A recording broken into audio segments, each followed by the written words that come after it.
Wait. Is this where we all sing happy birthday to birthday daddy? Yes.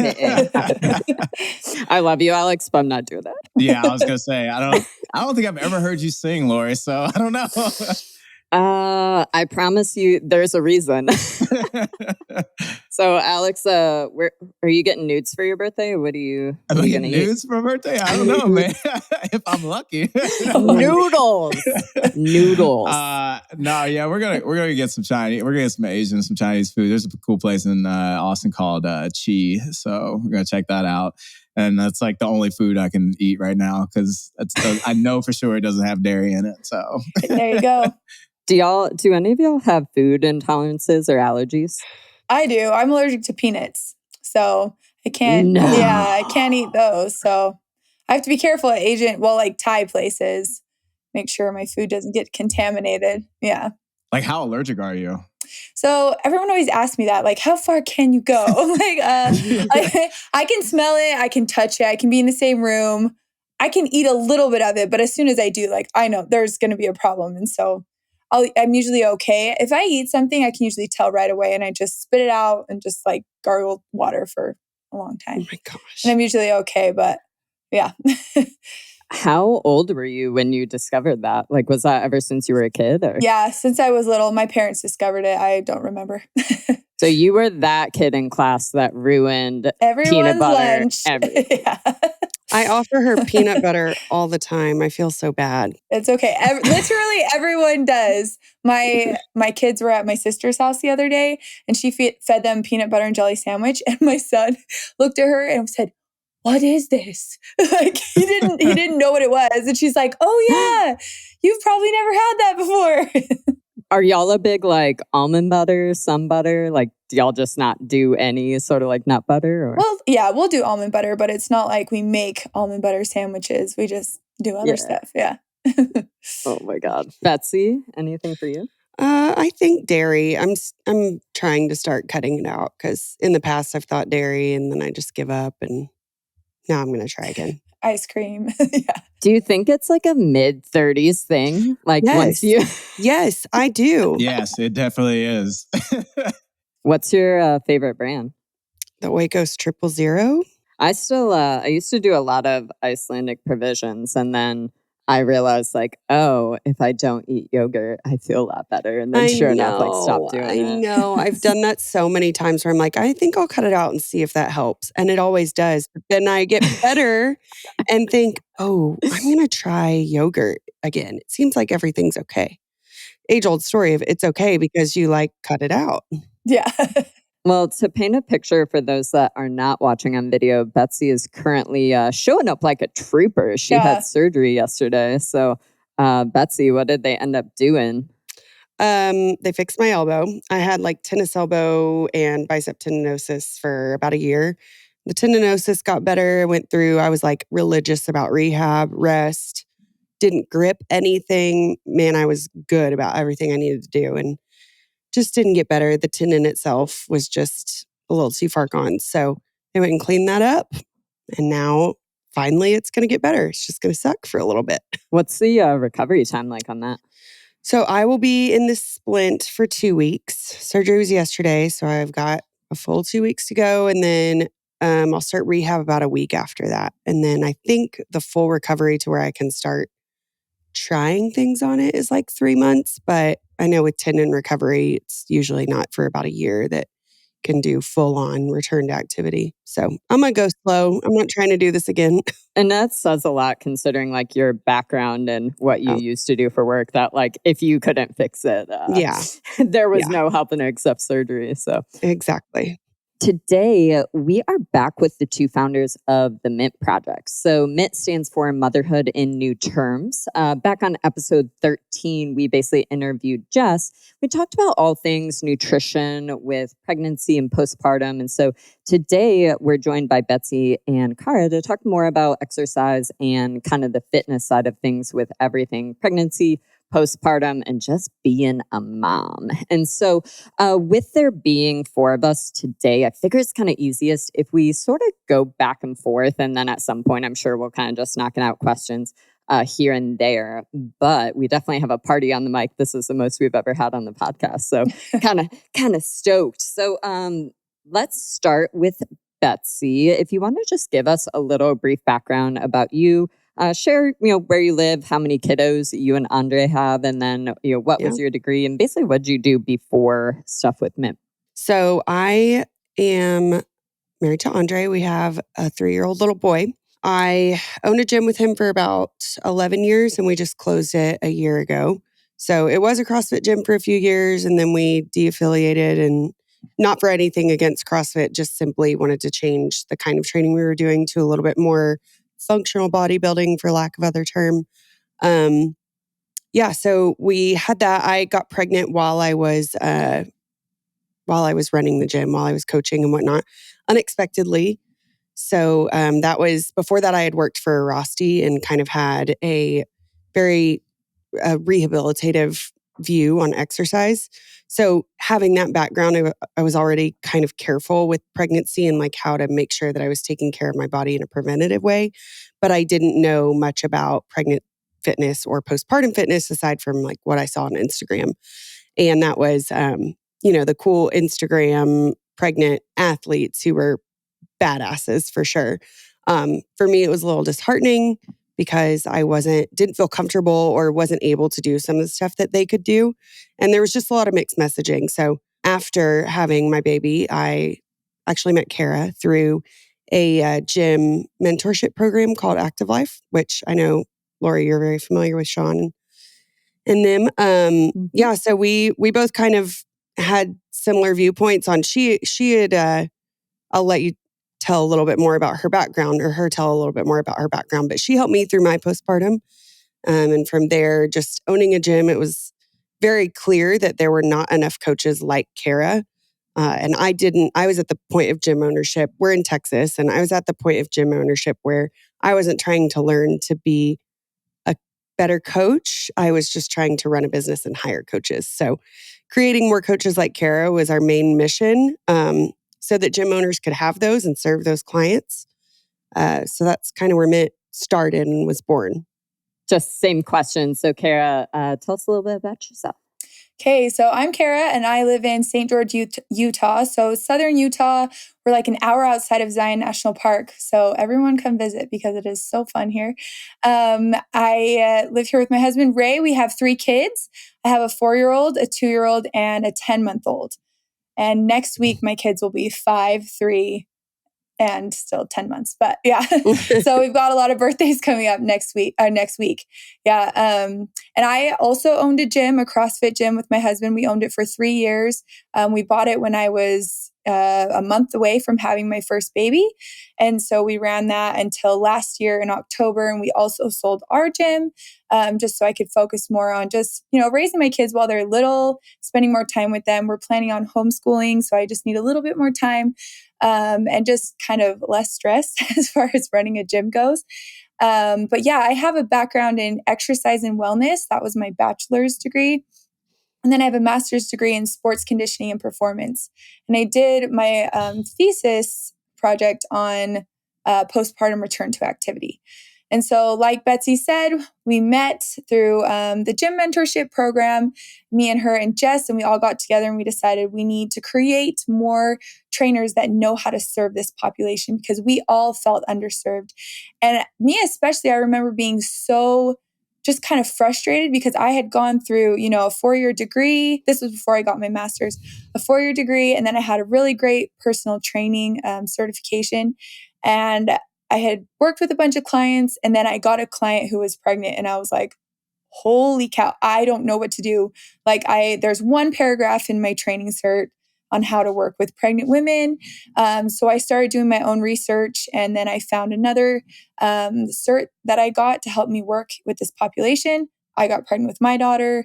And then, I really made this my niche. I love working with pregnant and postpartum women. Just to really empower women and help them continue to be active even after they have their kids, which, it's hard enough because your time, your schedule, everything changes. But when you feel like I don't know what to do, or I have these injuries, I don't know how to recover, that can be really hard if you don't have the right support. Totally. Love that. I actually didn't know you owned a gym also. Yeah. So obviously like Jess has one as well. So that's I guess I like somehow missed that part of the puzzle. That's how we met. Yeah, that's how we met. But now only Jess is the gym owner now.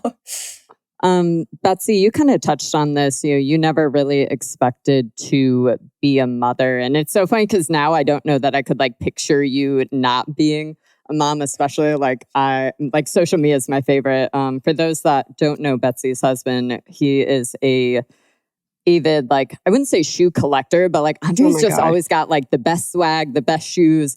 And so it's cool to see like the little kid version of that, of like Crew's always got the best haircut and, the best outfits and stuff. Do you want to talk a little? Because I think it's like, I feel like people are 50-50. It's either like, I am on planet Earth, like I can't wait to have kids someday. And, people have known since they were like little, like, oh yeah, I can't wait to be a mom. And then, the reverse side of like, oh, I don't know, like maybe I'll just like travel, have a lot of money, do us. So can you talk about like for you personally, what was that?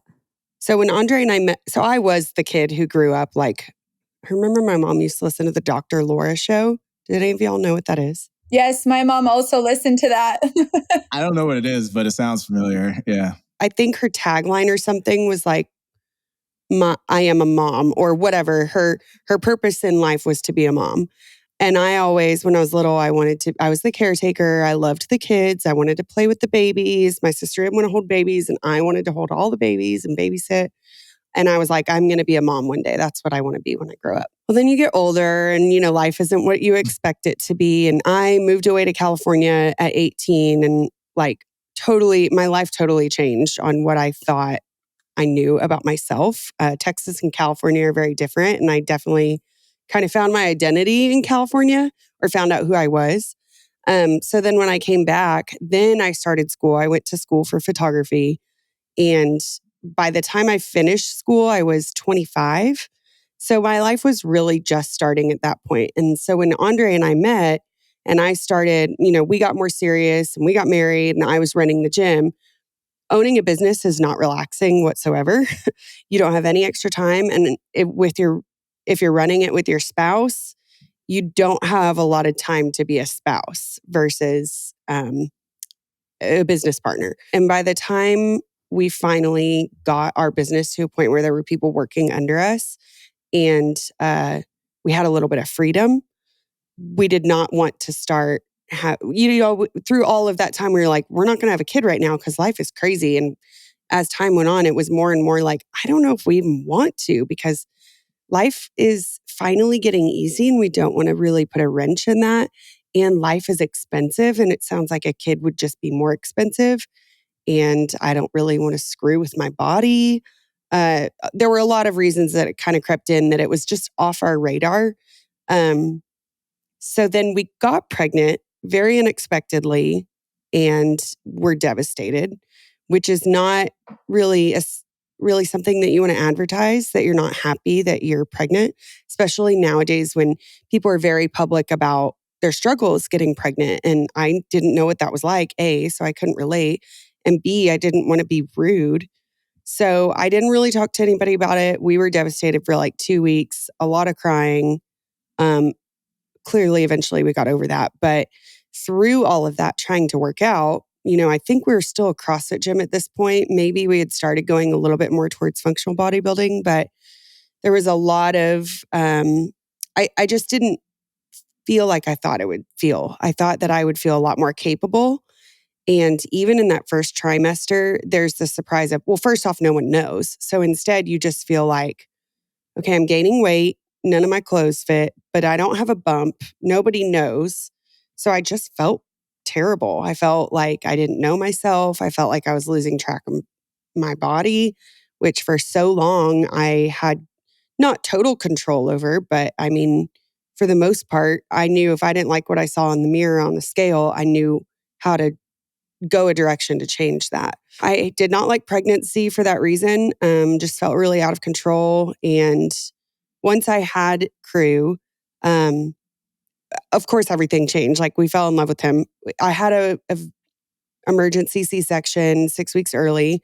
So that was a whole nother ball game of, just feeling out of control, and didn't expect a C-section, didn't have a clue what that recovery would be like. But once you meet your kid, you love him. But then there was postpartum. The COVID shutdown happened when he was 4 months old. So a lot of isolation there with a newborn. And just all of it was very mentally trying for me. All of that is better now. It was not fun, which wasn't really the common thing to talk about, at least back then. Yeah. I just want to say thank you for sharing that, Yeah. actually, because I don't think a lot of people, share things like that. And that's a real thing. Like I've, heard from a lot of people, like they get pregnant and it's like not what they actually wanted. And they go through these emotions. And I think it's good that people share that. So thank you for sharing that. Yeah, you're welcome. I remember I recorded a video just talking to the camera within the first week of finding out. And I wanted so badly to post it after the fact because no one knew. And I can't find it anywhere. I know it was good, but it was just total honesty and rambling about it. So I'm going to have to go back and look again. Betsy, what was Andre's feelings? Like, obviously you talked a little bit about yours. Did he ever want to be a dad? So when we met, he did. He wanted to have kids. That was like a pretty early on discussion. We fell for each other pretty quickly. So like the serious talks came up fast. But again, his feelings changed as time went on. He just thought it sounded like really, really hard. More than anything, it just sounded like a huge challenge. And when you're in the business we were in, seeing kids come in with their parents all the time, and sometimes, or a lot of the time, not behaving the way that we would expect our kids to behave, or parents making choices that we didn't agree with. And just honestly, more than anything, we were the ear that they complained to about how hard it was to have kids and why they can't prioritize themselves and why they have to eat only fast food. And we only heard the complaints. So it really turned him off. He really, really did not want to do it. I was more on that, maybe one day I still kind of want it, but it just sounds overwhelming right now. But he was completely did not want it. I mean, he was definitely more upset than I was. But I think having a kid in the end, and he would totally agree, was the best thing that ever happened to him, especially a son, because he didn't really have a father figure whatsoever. And it's just been a huge redo for him and a chance to be self-reflective in a way that he has never even considered. It's just so wild because, like I said, it's like fast forward to present day. Like, I can't imagine Andre not being a dad. So, like, kudos to you both, because I think it's just, exactly like Alex said, I know so many people where it was like they weren't planning to have more kids. Maybe they already had kids and that was like, oh, shoot, we are doing this again. Okay, all right. And it's a lot of financial stress. It's obviously, it's a lifelong commitment. So it's just definitely, a big, big shaker there.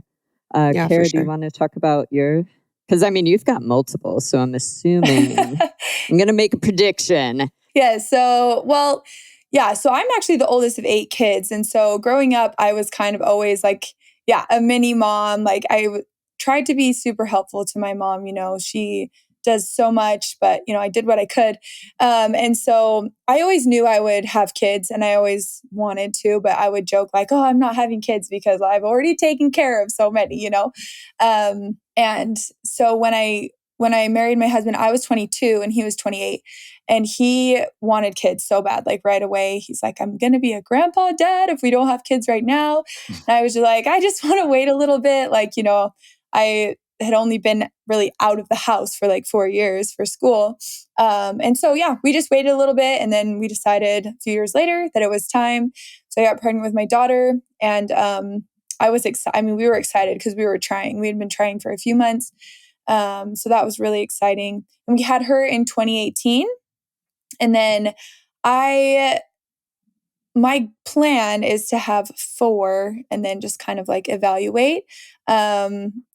And one reason, I love the kids, but also I grew up with a lot of siblings and I want my kids to have siblings too. I just think it's so fun. And especially now that we're all older, we're all friends and it's just fun to hang out and stuff.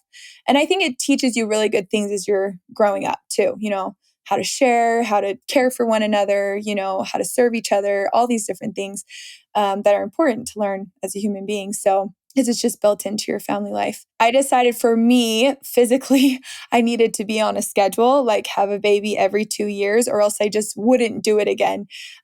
Because I have really great pregnancies as far as pregnancy goes. Like I never throw up so far. I haven't thrown up, but I still feel sick that first trimester, but I'm able to pretty much I can still work out the whole time.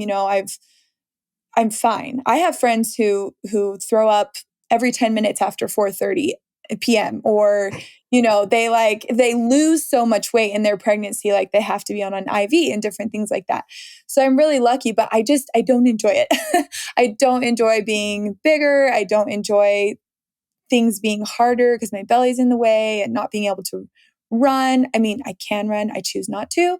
And just different things that I really love to do that I choose not to do while I'm pregnant, just to kind of protect my body and my baby while I'm pregnant. So yeah, that's why I'm on the 2-year plan, because if I don't, it'll just probably keep pushing out. So then I had my son in June of 2020. And then I had my daughter last year in July. And I've had C-sections with all my kids. Those were not planned. I have prepared every time for a natural birth, and it's not happened to me. And especially after this last baby, I was told if I'm going to have another baby, it has to be a C-section. I am not allowed to try again for a vaginal birth. So yeah, I might wait a little bit longer. I don't know, because that time's coming up where it's like time to get going again. But wow. It makes for a great model, though, for our business. Well, yes, that's true. That's true. When we started the business, we all got together in Texas in December of 21. And I told the girls I was pregnant, and they were like, "What? This is perfect for the business." And my cousin was like, "Wow, you're so invested in this business. You got pregnant just to be the model." So yeah, I mean, that it works out great for the Mint project too. Cara, you just hit a pretty awesome, was it a PR or just like a match on your snatch? I know you posted, like you were lifting a lot of weight, and I was like, damn, okay. It was a PR, 10 pounds. So that's pretty good. I feel like 10-pound PR, but yeah, on snatch. So it was fun. In terms of getting back to the gym and training how you want to train, what does that process look like for you present day versus was it different when you had your first and second kid? Yeah, so I'll start with my first. So like I said, when I was pregnant with her, I started to research all this stuff. I got a certification in pregnancy and postpartum coaching. And so I did a different program to help rehab me back after my first baby. And it was good. And then, but the whole time I was thinking I would, I want to make my own program, and this is how I would do it. And so, before I had my second, I started to create that program. And then I started not testing it out, but, doing it with my clients. And then I tested it for sure on me with my second. And then I did it again with my third. And that's the program that we sell at the Mint Project. It's our 6-phase postpartum exercise program. And we built it out as phases instead of weeks, because a lot of programs are like 8 weeks back to the gym or 12 weeks back to the gym. But if you've had a kid, you know that things don't go by, okay, week 1, we're going to do this and check it off. And then we're going to move on to week 2. It doesn't always happen that way, especially with healing and recovery. Think of any other injury that you might have had. It doesn't really progress week to week. And so we created it in phases so that, you hit phase 1. If you need to spend 2 weeks in phase 1, it's not dragging you down mentally because you're like, well, I'm in week 2, but I'm still hitting stuff in week 1. So instead it's like, okay, I'm 5 months out and I'm in phase 1. That is fine. That's where I need to be right now to ensure that I'm healing correctly and setting a good foundation for the rest of my fitness. So that's how we built it out. And I've just followed that every time. And then kind of after that, just started thinking, okay, what are my goals in fitness now? And then building a plan for myself to get back to that after I finish with the 6 phases. Yeah. What are the 6 phases? Like, what are they? Have different goals or? Yeah. Yeah. Mm-hmm. Yeah. So the first phase is science and strategy. It's where we teach, okay, these are the the parts of your body that have really been affected by pregnancy or could have been affected by pregnancy. This is how you want to breathe now to help heal those areas and take the pressure off of those areas. And then you start just with just standing breathing or balancing exercises. A quadruped, you're on your back, you're on your stomach, and you're just breathing through that. Phase 2 is supported movement. So now we're moving with that breath. We're doing stuff like body weight squats. We're doing lunges. We're starting with elevated push-ups, things like that. And then phase 3, we move on to strength. We start to introduce some barbell stuff. Phase 4 is speed. So a little bit more power, like powerlifting Olympic lifting, if you're into that, or kettlebell swings, things like that. Phase 5 is sport, where we add in running and jumping, and all of this builds on each other, of course, too. So like in phase 3, we start working on things that will get you to running and jumping without symptoms. And then phase 6 is just continuing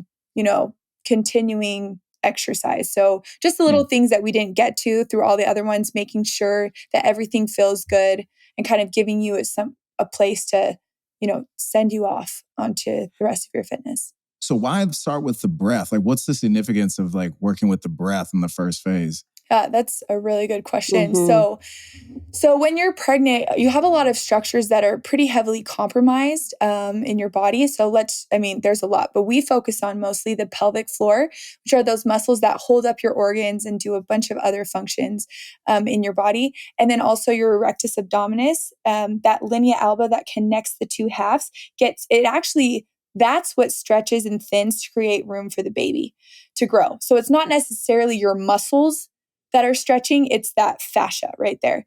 And of course, there's a lot of pressure pushing out and down. So the breath work teaches you to use your intra-abdominal pressure correctly. So it's not pushing out against your linea alba or down against your pelvic floor. You're able to direct that pressure up and out through your mouth. And so just learning kind of how to use all of those muscles to pull that breath in and up to really support those structures instead of continuing to, pound on them when they've already been compromised. And then cause more problems down the line with that. Yes, exactly. Yeah. Yep. Yeah. And in our pregnancy program too, because we have a strength and conditioning program for pregnancy, we teach that same breathing strategy so that you're doing it while you're pregnant too and trying to, just mitigate all the symptoms that you can. There's things that you cannot avoid for various reasons, but if we can do our best while we're pregnant and early postpartum to kind of mitigate those symptoms, then, that's all you can ask for.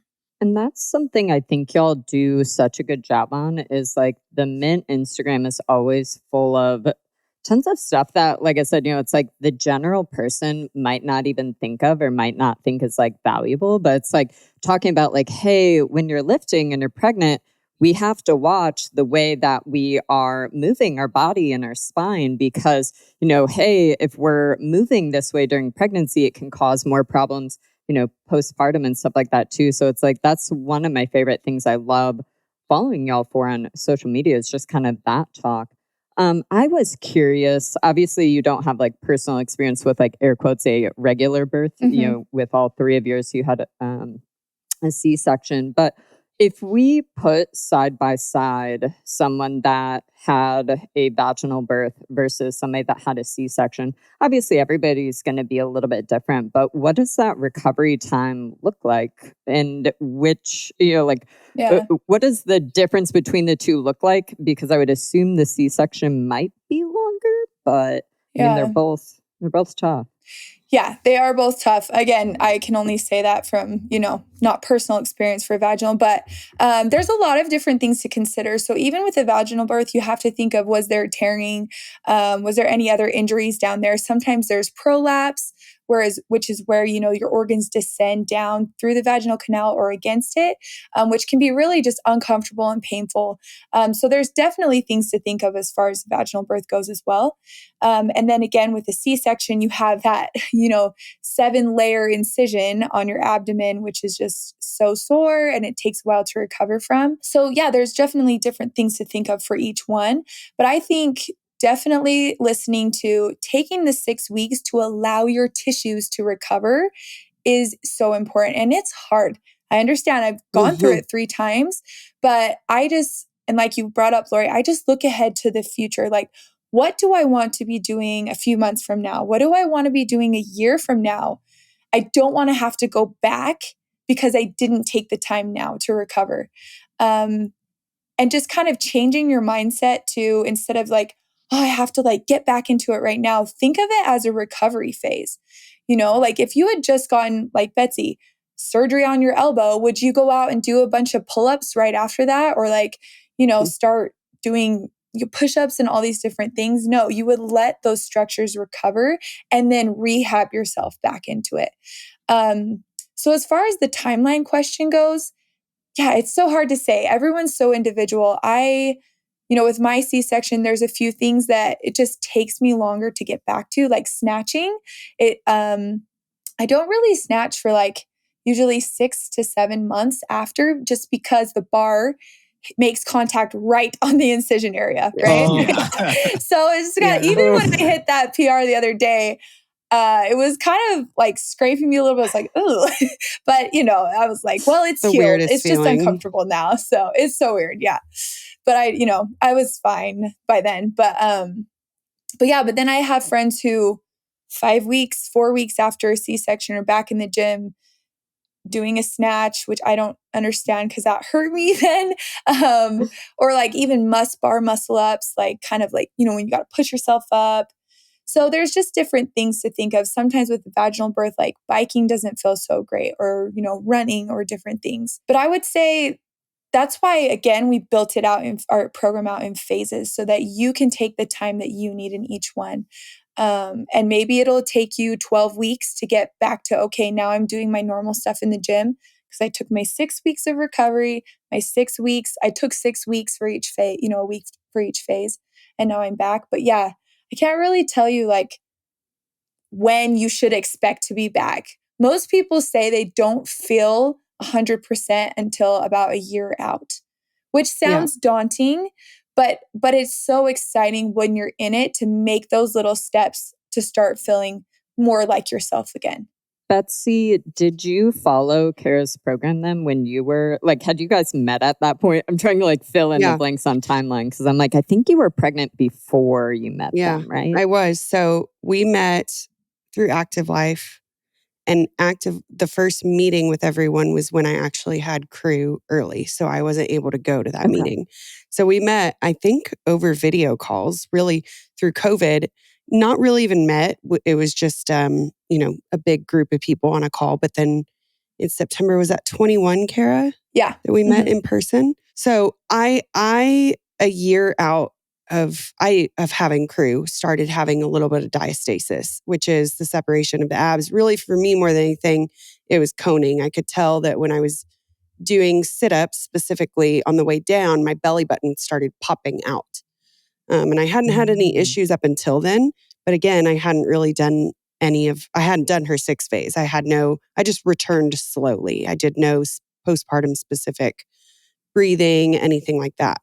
So that was when I reached out to the Active Life community and said, hey, are there any coaches who specialize in this? And was connected with Cara.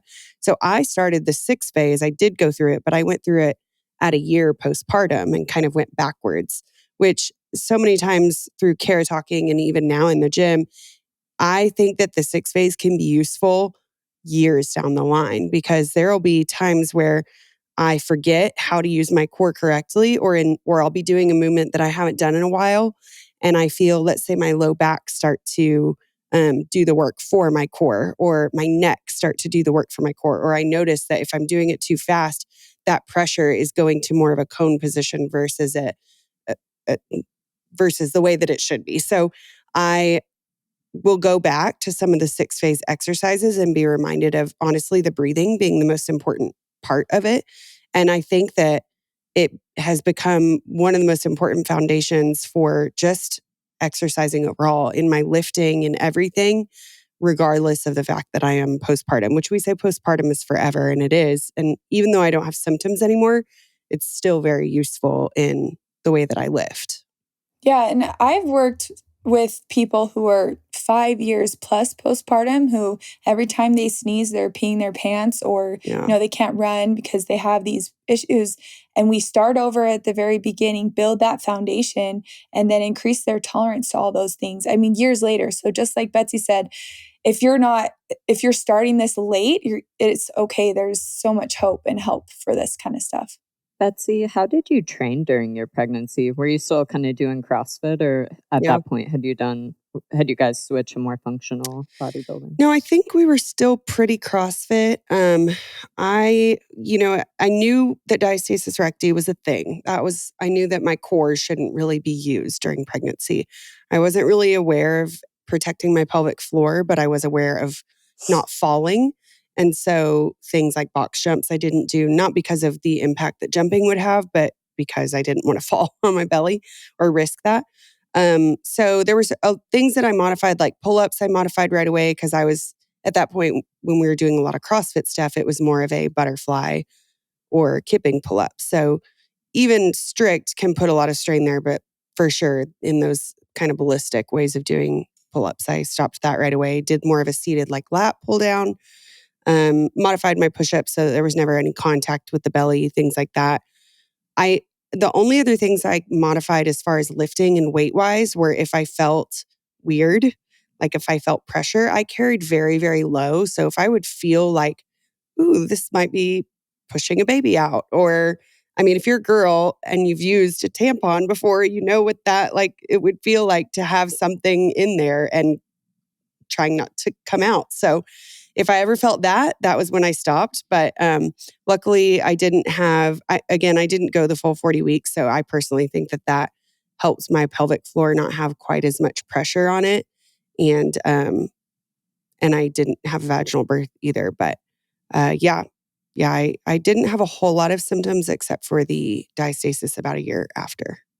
And when you ended up having your C-section, was that something like, I know with my sister-in-law, because she was just like super teeny and super fit, it was like, yo, hey, I know we're early into her pregnancy, but you need to take it easy. Because she would have contractions when she would be like vacuuming the house. Yeah. So it was like, I think by the time she was, halfway through her pregnancy, it was like, yo, you're on bed rest. Like, we ain't doing this. Yeah.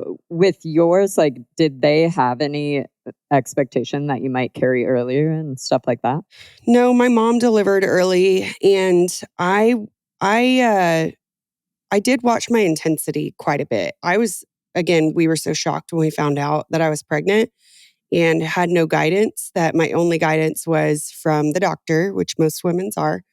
And it was to do 100, keep my heart rate at 150 or below and not lift over 35 pounds. So the not lifting over 35 pounds, I was like, okay, she just doesn't know me. She doesn't know, that's not relevant to me. And I kind of ignored it and listened to my body instead. I did, however, try to keep my heart rate below 150. And I remember the last few weeks of my pregnancy. So I do photography as well. And at that time, there were a lot of family photos. In the fall in Texas, that's where everyone wants to do family photos because it's finally not hot. So I was working a lot. And so all that to say, intensity, whether it was workout or work life, was pretty high. And I can't imagine if I was to go even more intense, how much earlier I would have been. But a lot of women, the intensity doesn't really have to stay as low. Like 150 isn't relevant. I know Cara didn't necessarily have to watch her heart rate at all. But yeah, there were no real signs that I was going to deliver early. In fact, I went to the hospital thinking I was maybe in labor 2 days before I actually did give birth. And they told me it was false labor. They did an exam and everything and said I was fine. It was just Braxton Hicks. And then 2 days later, I had him. So nobody knew that was going to happen for sure. Fun story. So I saw my mom over the weekend. My mom was a critical care and ICU nurse. She was saying, and like I said, this is the first time I've ever heard this, but somehow we got on the topic of like pregnancy and deliveries because we were talking with my sister-in-law. And so my mom was saying it's super common for women to get to the hospital and they actually don't make it in the door. Like they might end up giving labor basically like Wow. in the lawn of the hospital, which is just so wild. That's wild. Because I guess like with my mom, that actually That's happened. insane. So my mom was saying, I think it was with my middle brother, she like realized like, oh shit, like I'm about to start, like this is happening. And so Yeah. she's like trying to drive to the hospital, which like in retrospect, it's like, yo, you probably shouldn't be like trying to drive yourself. But she was saying like, that was literally the thing. She was like, I don't want to give birth outside. I don't want to give birth, outside in public. Like, please just let me make it to the hospital. And I was like, oh, that's so funny. Because it's Yeah. like, again, it's one of those, like, if you've never been through pregnancy, you don't know like how fast things happen, what to look out for. So I was just dying when she was talking about that. Did she make it? She did make it. Have y'all seen the videos of people like having a baby in the parking lot? Like the baby Yeah. just falls out? No, I've only seen that in the movies. Like, Alex, I'm going to send you some on Instagram. They're wild. that's wild. See that? I just feel like that's so lucky because it means it's just fast. Like, you're not laboring for forever, but I don't know. Maybe not in public. Maybe like, Yeah. Maybe not a parking lot. yeah. I had a question about the heart rate thing. So it sounds like keeping your heart rate below a certain situation is kind of like old or outdated recommendations. But like, what's the reasoning for that? And I ask because it's like, I feel like present day, you see people like competing at the CrossFit Games, running a marathon. So like, what's is it just they think that it's going to cause strain on the body and then pregnancy occurs earlier or? No, I think it mostly just has to do with like blood flow to the baby. They think, it's going to take blood flow away from the baby. But honestly, your body's not going to do that. It's going to prioritize the baby and give that baby enough blood flow. But yeah, it's never really been the thing about pregnancy and postpartum fitness. There's not a ton of studies. And the reason is, who's going to sign up for a study when they're pregnant, right? Because it's not just your body, it's your baby that could be affected as well. So there's really just not a lot. And so everything that they've been saying, they've just been saying for forever. And it just really errs on the side of caution.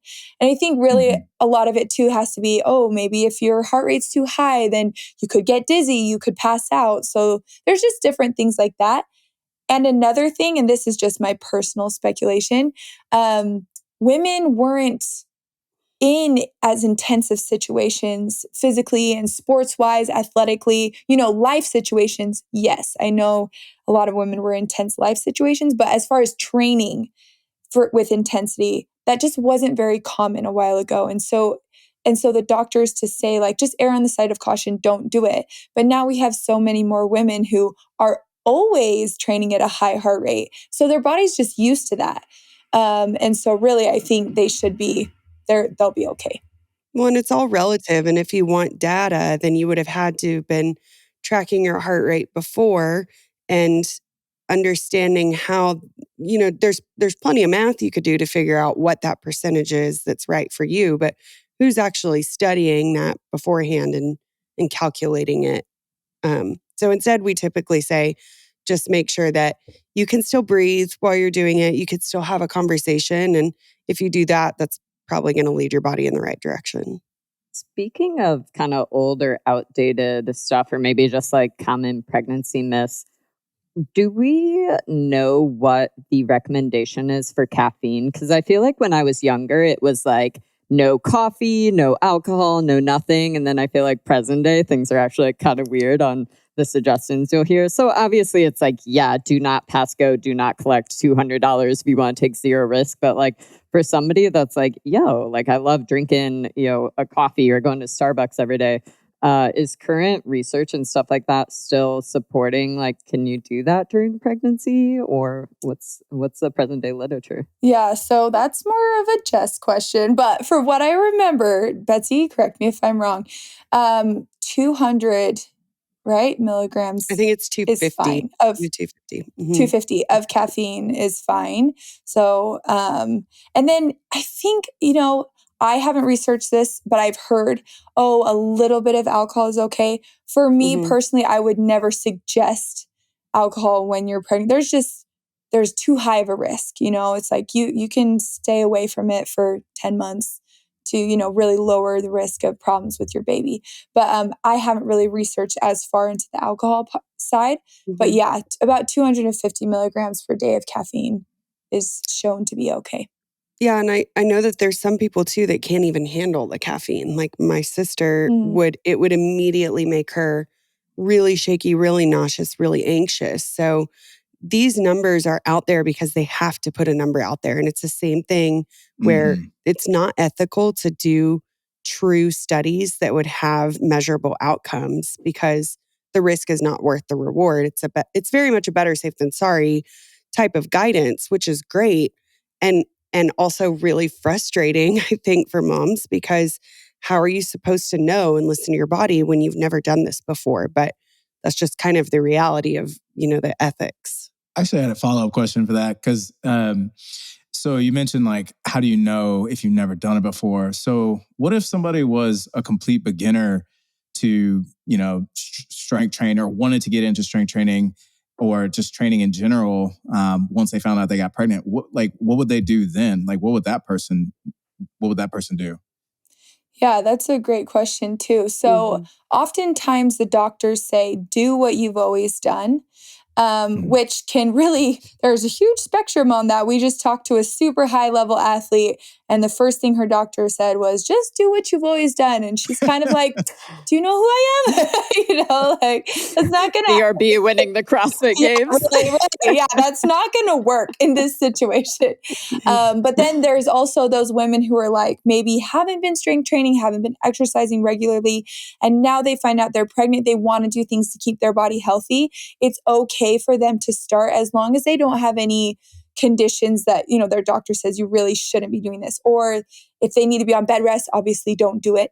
But there's so many studies that just show how beneficial strength training is for the woman and for her baby. And so if you're out there and you're like, well, that's me, but I just don't know how to get started, you can reach out to a coach who has been educated in this area, and they can help to ease you into that exercise and make sure that you're doing everything correctly for you. I would really recommend we have a program that, is going to give you the guidance for protecting that. It's a second and third trimester program. The only thing that you may not know is if you're first starting out, it's harder to know what intensity is right for you because intensity is going to feel super intense at the very beginning. Just like we all know, the first time you start whatever sport it is you're doing, if it's CrossFit, whatever kind of exercise it is, keep the intensity, I would say, a little bit lower because you don't know really what your body's used to. And back to that, remaining at a point where you can breathe and have a conversation, but then, like Cara said, using a coach or a program that will guide you to do it safely. Cara, can you talk a little about pelvic floor and seeing a pelvic floor specialist? Because I feel like that's like the thing to do the past few years. Like women are a little more educated or aware, even if they didn't necessarily end up hiring one. It's like you talk to more people. It's like, oh yeah, like I saw a pelvic floor specialist. But I feel like 10 years ago, especially in like the CrossFit scene, nobody knew what that was. Nobody was doing that. So could you kind of talk about rehabbing the pelvic floor in terms of how would you find somebody to work with? How much would that cost? Is it covered by insurance? But then maybe some very, again, it all depends, but like, what do those sessions look like when you go see a pelvic floor specialist?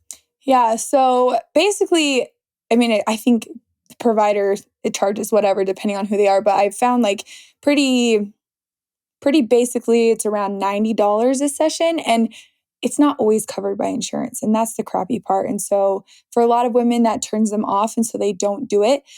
But if you are experiencing symptoms, it's going to save you for the rest of your life. Like you can either go through this for the rest of your life, peeing, having heaviness, feeling, prolapse, having pain with sex, all those things, or you can go get it fixed and pay, some money to do it. But you're really paying for, your comfort in your life, quality of life. Yeah. And something too that I want to put into is something that a lot of women don't think of is even if you're having core problems, your pelvic floor physical therapist can help with that. They work with your body as a system. Those core problems could be stemming from your pelvic floor. I have a friend who she just had her third baby and her gap between her abs was 8 fingers wide. So if you took 4 fingers, put them together and stuck them in, that's how far apart they were. And that's just because she carries straight out. And she is teeny, but like it's not, her babies are not in her body. They're just completely straight out. So from the beginning, she's just got a huge separation. And she actually listened to our podcast with another pelvic floor physical therapist. And she thought, oh, I never thought that I could get help with my core from pelvic floor PT. So she went and saw this girl, this doctor here in town. She's helping her out. She has a lot of work to do, but I mean, she couldn't even lay flat on her stomach because she felt like all of her organs were just on the floor. It was really uncomfortable for her. Yeah. So it's not always just an aesthetic thing either. It's definitely about quality of life, about pain management, all those things. So yeah, and she's recovering by seeing a pelvic floor PT. I personally have not been to one, but even if you've had a C-section, it's okay to go see one. Like I said, you can still work with core issues and fix that through your pelvic floor as well. But I have met with quite a few here in town to ask them, how those sessions go. And they start by getting to know you really well. How was your pregnancy? What was your birth and labor like? What's your recovery looking like? What do you usually do? Let me see you walk. Let me see you stand. And then they also do internal exams. And they just, digitally just kind of check, how are your muscles? Are you too tight? Because often we think, oh, I'm peeing my pants because my muscles are not strong.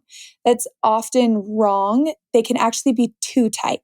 And so just learning to relax down there and treating that area like a muscle instead of just holding it tight all the time, letting it contract and relax like it's supposed to. And women just need help learning how to do that.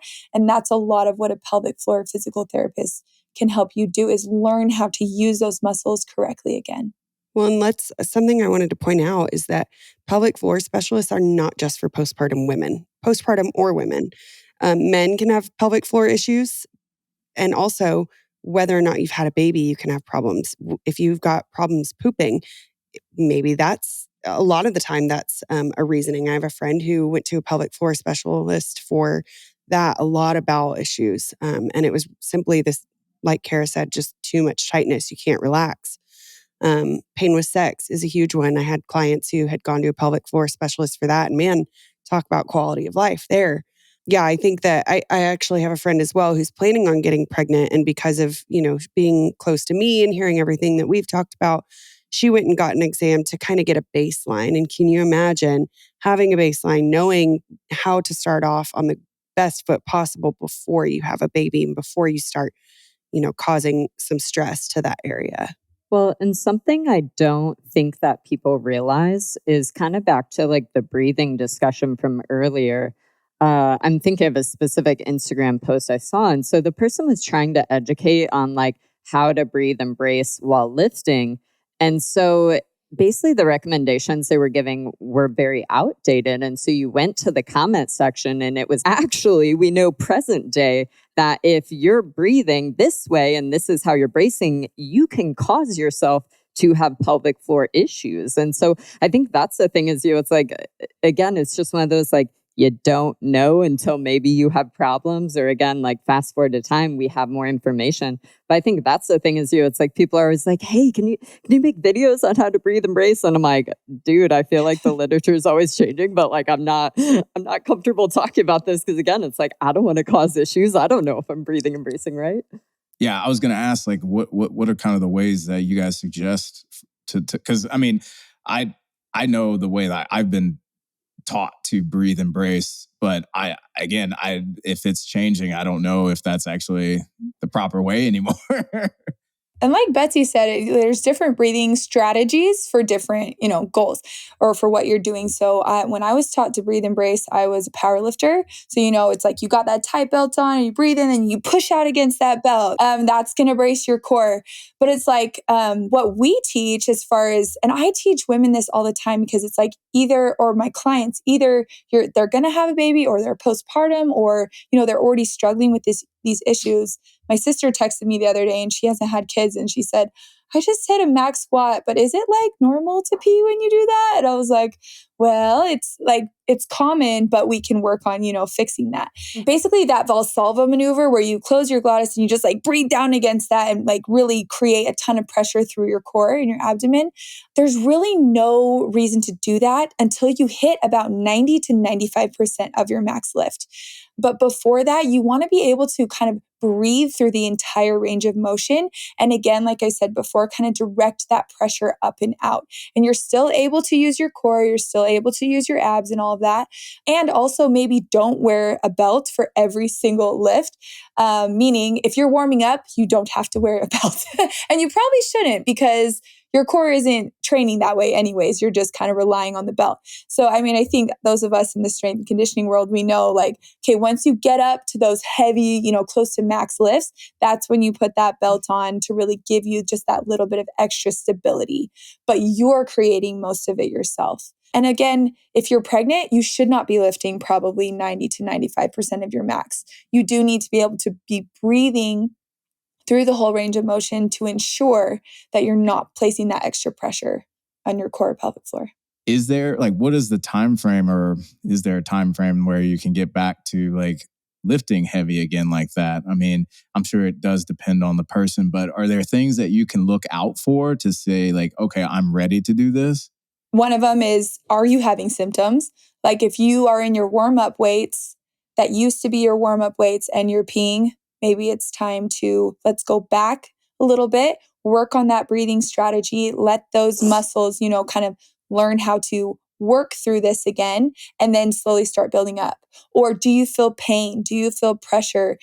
You can record yourself. Are you seeing any kind of outward display of pressure against your abs while you're overhead pressing, while you're overhead squatting, while you're front squatting? All these things, you can kind of look for those kind of things. So again, if you're peeing, if you're having pain or pressure, those are all indications that, okay, maybe it's time to step back a little bit. But other than that, just like you would normally progress through a strength cycle, you can go ahead and do that. What advice or what tips would you give to someone that they're like, hey, I love CrossFit or I love, high intensity exercise. Should they spend some time maybe just bodybuilding and strength training? What advice would you give? That is a hard one because you're like, yes, I don't have this baby inside me anymore. I'm ready to get back to it, do the things that I love. Let's go do Fran. Yeah, exactly. Let's do this, week one that we're back. And it's hard too because, usually you're surrounded by your class and the gym culture and everyone's like, yeah, she's back, cheering her on, let's get her back to doing all this stuff, which can be really hard when you're like, wait, no, I want to slow down. So to have a coach, someone that knows what it looks like to slow down and ease you back in is really important because then you have that support system in an authority figure. But another thing is just having a plan before you get there. Okay, what's my plan while I'm pregnant for my postpartum journey? I'm going to do the 6-phase program. I'm going to work through that and then I'm going to go back to class. So having something set up as a plan before you get into that situation, I think is key. Regardless of being postpartum, I think in any CrossFit scenario, if you can't do a movement correctly, then you need to go down and wait and practice it correctly and a little bit slower. I think slowing things down and making them lighter is the first step before making a movement ballistic or faster. So that will still apply in a postpartum sense. If you can maintain the breathing and everything that you learned, and let's say in our case, the 6-phase, and now start applying it to these movements, try them out, get in your class and do, let's say you're ready to do all the things and all the programming. Okay, but maybe you still start by testing it at a weight where you can do it correctly before you start just throwing the bar around. how do you navigate those feelings of guilt or those feelings of kind of anxiety about wanting to rush into the process? And yeah. That is the hardest part. And I will tell you my role in our company is operations and media, but also the mindset. Part of our trainers course is really what I feel passionate about and like to head up. And I will say that the mindset is during pregnancy and after and through motherhood is hands down the hardest part. Like the physical stuff is to somewhat you have control over. I think that number one, you have to be kind to yourself. You have to give yourself some grace.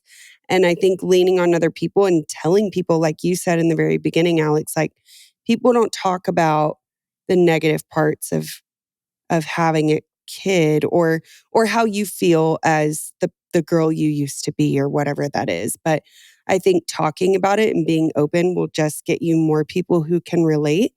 Having those other people to lean on, again, being kind to yourself. And if that means that you need help, the therapist that we've talked to on our podcast is amazing of just kind of giving you a second set of eyes on what you're going through and helping you be kind to yourself, helping you realize that this is a phase. And we talk about that a lot in our teachings with our coaches, things like that. Of as a coach, you have to remind your client that this is a phase and it will end and a different phase will start, but it's temporary. Yeah, it is definitely the hardest part. And I've done it 3 times. And, with my second and third, I will say it was a little bit easier, the mindset side, because I'm like, okay, I've done this before. I can do it again. I kind of know how long it's going to take. Again, it's different even for every pregnancy.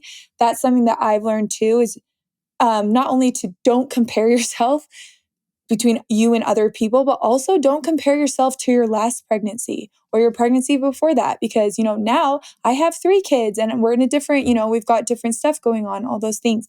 So really just don't compare yourself to who you were before either, because you are different now and different is not bad, but that doesn't mean that you can't still have goals. And just knowing, again, this is a phase of life and it's going to end, but you can just work and you can get back to where you were or better.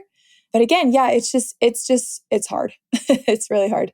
Well, I think for so many people, when we really talk about struggles with our body or how we look or, anything in that category, a lot of it comes from oftentimes not having trust with your body, right? Yeah. So there's a lot of time of like, oh my gosh, like, will my body, will I be able to lose weight after this pregnancy, or will I be able to look how I want to look? That scenario of trusting your body is such a big struggle for people. And so I think that having, the first kid and then being able to kind of live that experience of earning that trust with yourself, I think that's huge. When we're talking about during pregnancy and then after pregnancy, are there any movements to avoid? I know we kind of mentioned some of them, but I think just kind of brainstorming, during pregnancy movements that we might want to avoid and why. And then same thing, are there specific things during postpartum?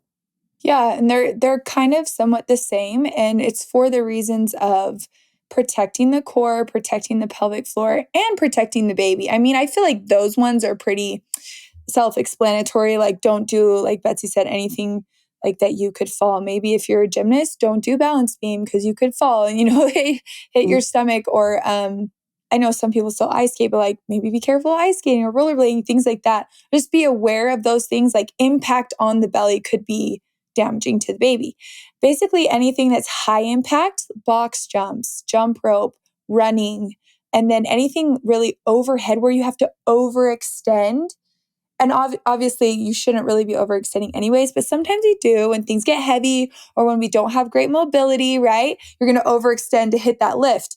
So yeah, things like handstands or overhead press, even like hanging from the bar, like pull-ups, that uses a lot of core and we usually overextend to get that. Oh, and core specific things like sit-ups or planks. That just puts a lot of pressure on the core. And there are ways that you can train the core without doing a sit-up, without doing a plank, right? Front rack holds are really good, which is actually really great training when you're pregnant because you're going to be carrying something in that position, in a few months, like a lot of things, not just your baby. Everything's going to be growing. And so just learning how to manage, that front rack carry and your abs right there. And that's really a low impact movement. You're not moving fast. You're just standing there or you're just walking. So it's easy to set up a camera. Look, are my ribs staying stacked over my hips? Am I able to breathe correctly through this whole thing? So those are the things that we suggest kind of modifying and staying away from. Burpees, don't lay down on your stomach all the way and then worm your way back up. Things like that. And we do have a free resource. So I know that when she says all of that, it sounds like, okay, so I can't do anything. But there are modifications for all of those that we have in a free resource on our website. But I think the value in that is I learned how to be creative. And that goes with any injury. If you've ever been injured and you're trying to exercise around it, you get creative and you make up your own movements or you find all these new movements that like one-sided presses. Oh my gosh, I barely ever want to do a barbell press again because I see so much value now in just pressing with one arm. I think just makes you more educated overall as far as how you can exercise when you learn to modify. When we are talking about core work, is there a specific time during pregnancy that we recommend kind of shying away from that? Is it just like once you find out you're pregnant, okay, like we ain't doing that? Or is there a certain timeline? And then same thing postpartum, when can people kind of, loosely expect to see the return of stuff like that postpartum? For me specifically, I kind of stop anywhere between 14 weeks, so the end of the first trimester, to about 20 weeks. And usually I just tell myself, because I need a hard and fast rule for me. So I'm like, no, at 20 weeks, I'm just going to stop because it's hard to show up every day and be like, can I do this? Or should I do this? And, It's like the dairy thing. So exactly. The dairy thing. Is it okay today? So I just, for me personally, I tell myself 20 weeks, I'm done running. I'm done doing pull-ups. I'm done doing all this. I'm going to modify all those things just because, again, I'm training for longevity. So I think, but as far as individuals, you can look, okay, while I'm doing sit-ups, am I coning? And that's that pressure pushing out against your midline. If you've got a ridge pushing out, around your belly button or anywhere in that midline, am I doing that? Or do I feel uncomfortable, really uncomfortable doing that? And that's kind of a hard one because sometimes exercise is uncomfortable. So that's kind of a hard one to say, but really it's like the coning, or can I not breathe through this exercise anymore? Okay, now it's time to kind of back off on that. Do I feel a lot of pounding in my pelvic floor when I'm doing this? Okay, it's time to back off on that. Could you kind of just talk about breastfeeding and lifting and kind of how that handshakes, or does it go together? Does it not? It goes together. I breastfed all my children up to about a year, and you're pretty much still able to do everything. Obviously, if you're super sore from clogged duct or you have mastitis or something, maybe slow down a little bit. Maybe the only thing that's probably not as fun is prone bench rows or rear delt flies where you're just smashed against the bench. That just does not feel good anyways, but it's worse when you're nursing. Or if you're really full, let's say you wake up and your baby is a miracle baby and slept through the night. And you want to get a workout before you feed them, maybe jump roping just might feel uncomfortable, right? Or running or something like that, just because you're bigger and you're extra full. But yeah, you can still definitely do it and go for it. It's kind of not really the same as having implant surgery or whatever, where that skin is, kind of a little bit more compromised from the stitches or whatever. Do you have anything to say about that, Bets? That's exactly what I've experienced. I didn't breastfeed for very long, so I didn't really have that to measure, but I know that I had a lot of clients with clogged ducts, things like that, and it's anything pushing on that was uncomfortable. And then, of course, I know that you guys, I think, talked with Jess about just intensity and how that can affect milk production. So that's something, if you're a trainer, that you want to watch, or if you are someone breastfeeding, if you're having trouble with milk production, you've got to make sure you're eating enough and not pushing the intensity. And that's a whole Pandora's lunchbox to unpack there that I know you guys touched on with Jess, but something to be aware of. How do you prioritize time to work out as a busy parent? And I would love to maybe segment this into like kind of early postpartum stuff, especially when like you just have this thing you're trying to keep alive and you're trying to keep yourself alive too, right?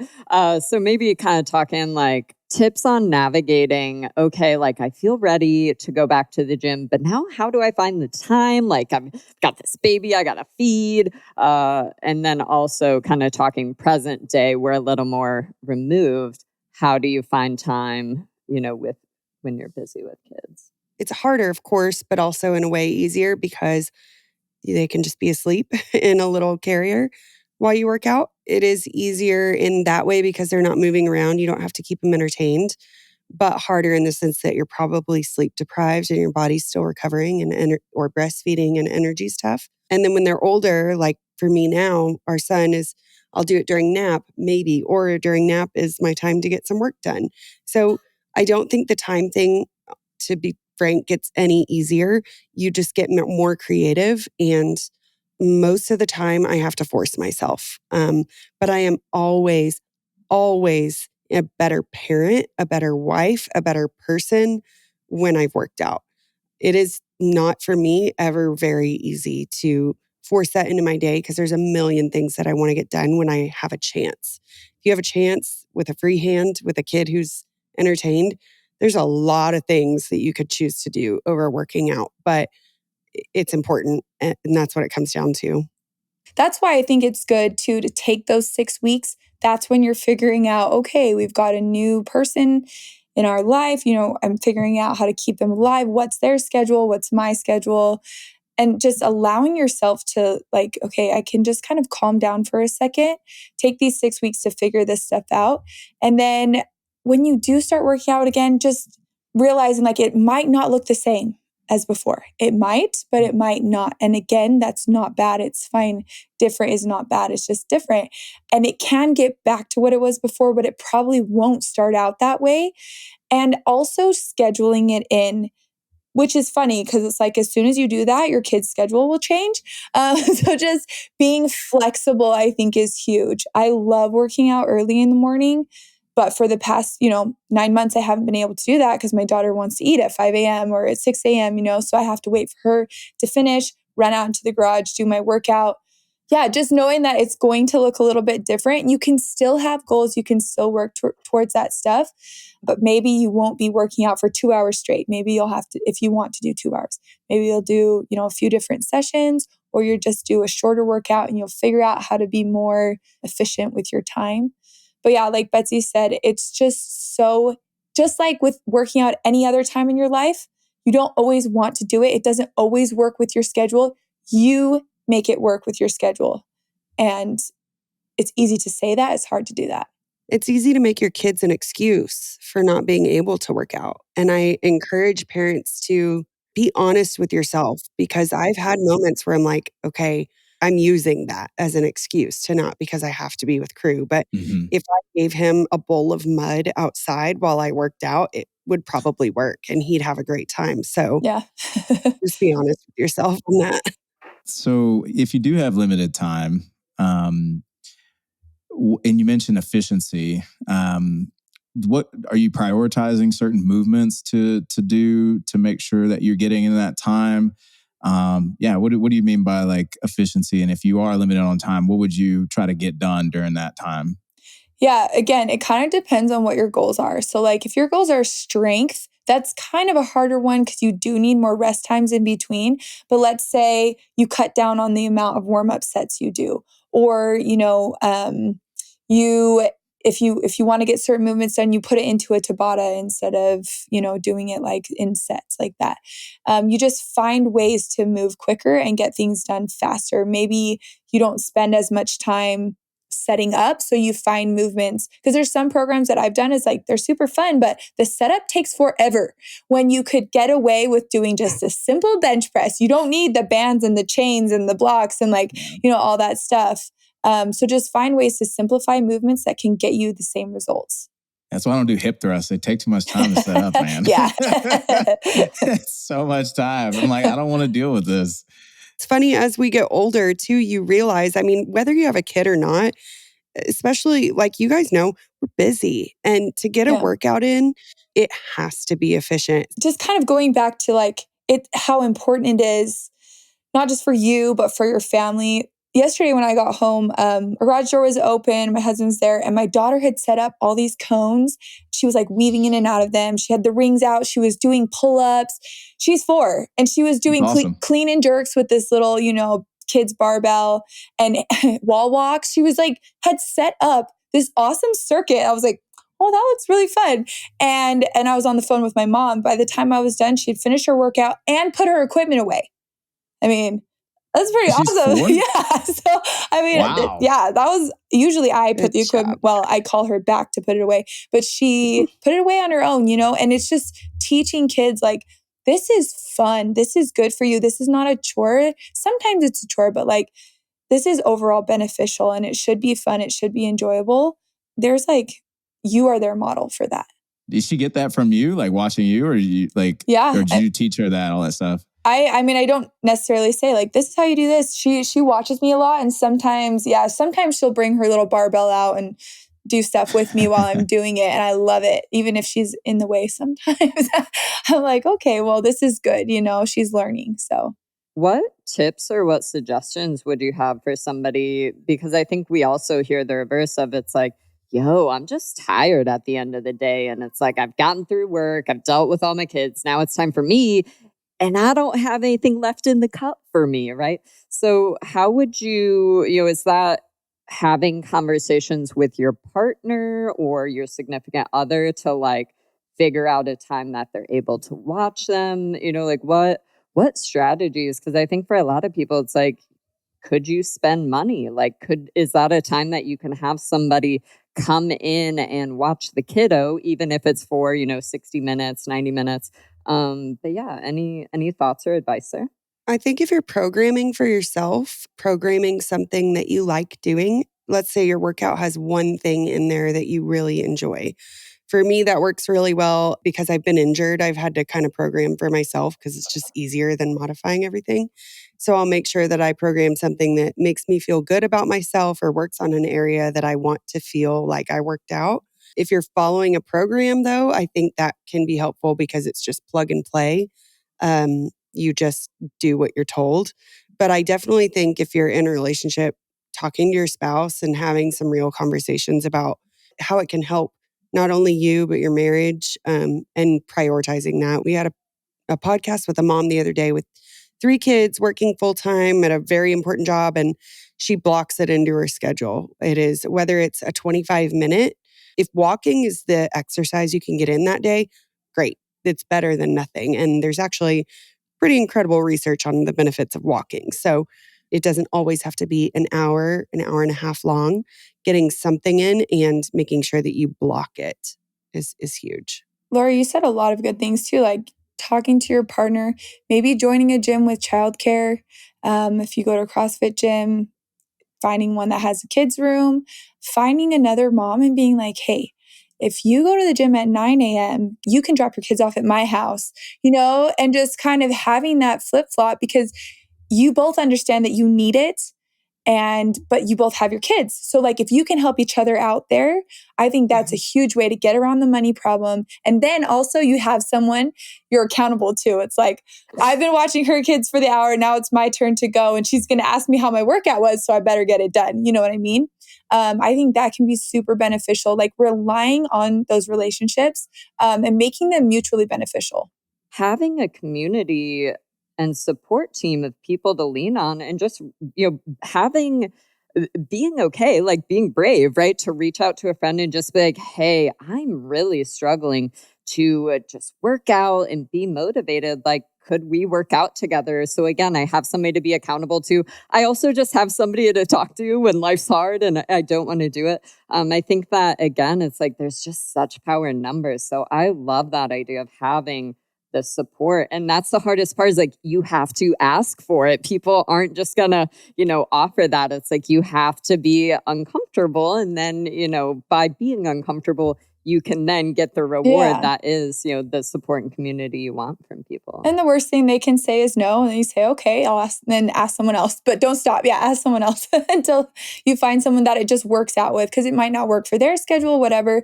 And yeah, just try and find someone that you can, have that support with.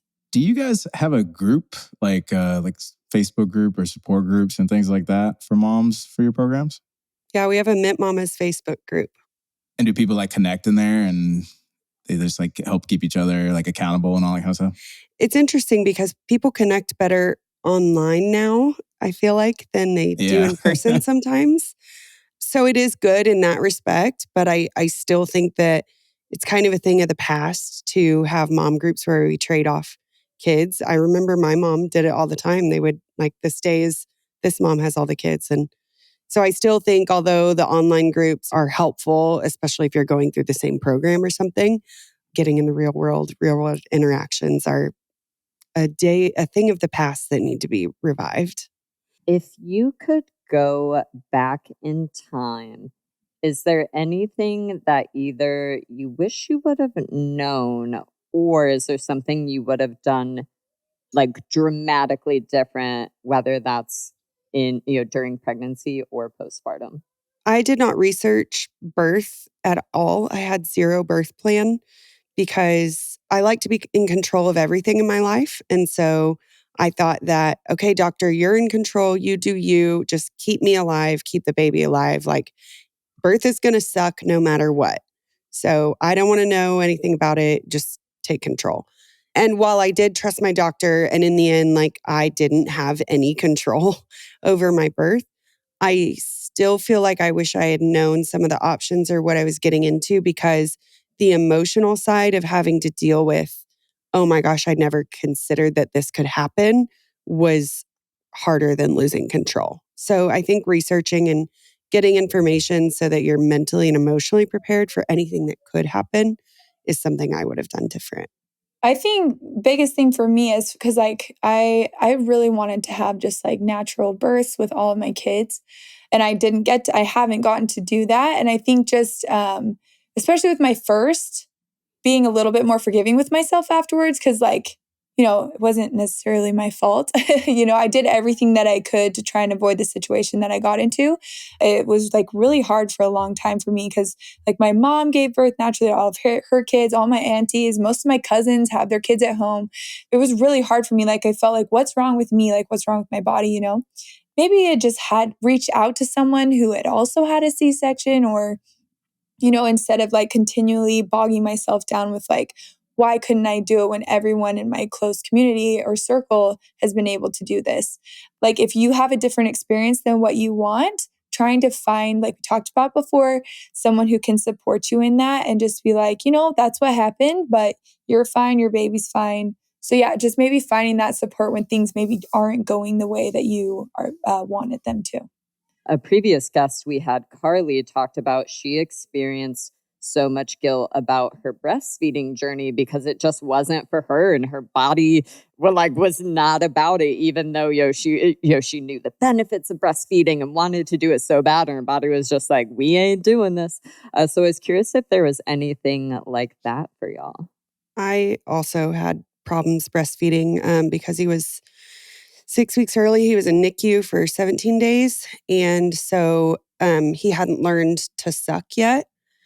And it was just getting to the point where, so I was only pumping, and it was getting to the point where if he wasn't latching well, in order for him to leave NICU, and that was the only thing they were waiting on was for him to eat, he had to eat X amount of, I guess it was like milliliters at that point. And you couldn't measure that with breastfeeding. If we were having latch problems, he wasn't hitting those eating goals. So we had to switch to bottles. Pumping is awful, first of all. It is just the worst thing ever. You feel like a cow. For a lot of reasons. You feel like a cow. You've never felt so unattractive in your life.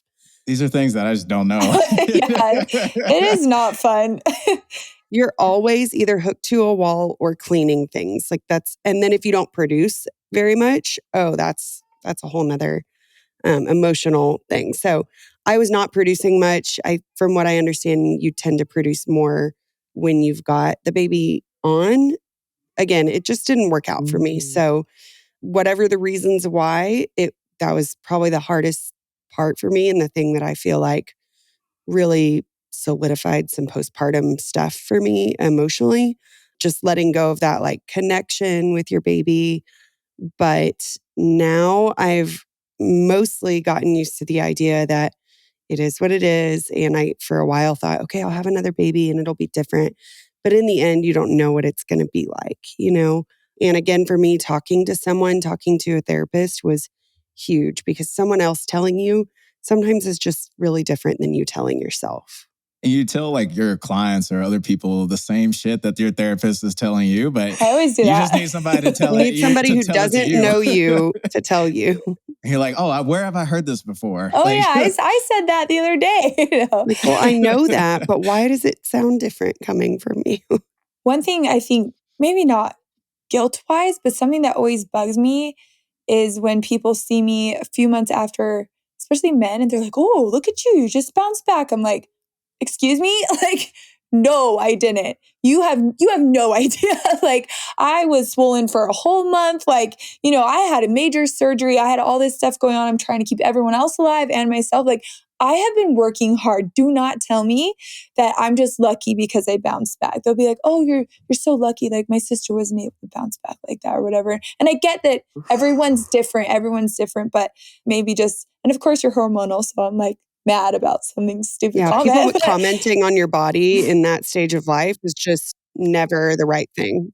I'm still not back to where I want to be and all this stuff, you know? And it's like, maybe just don't comment on the bodies. Instead, hey, how are you feeling? Oh, look at your baby. She's growing so well. Or, you know, asking a woman how she's feeling instead of you are looking great. It's like, really? I don't feel like I'm looking great. Or like, you know, and sometimes that's nice to hear, but from the right person.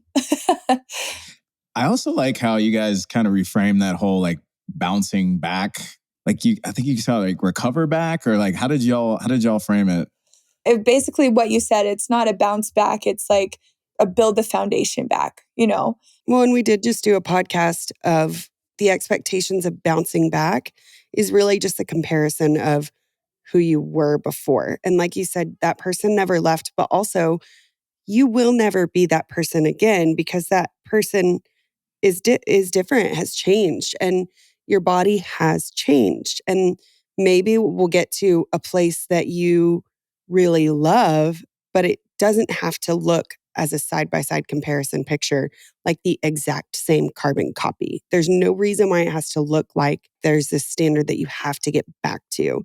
You need to get to a place that you love and that you feel good about, regardless of what that was in the past.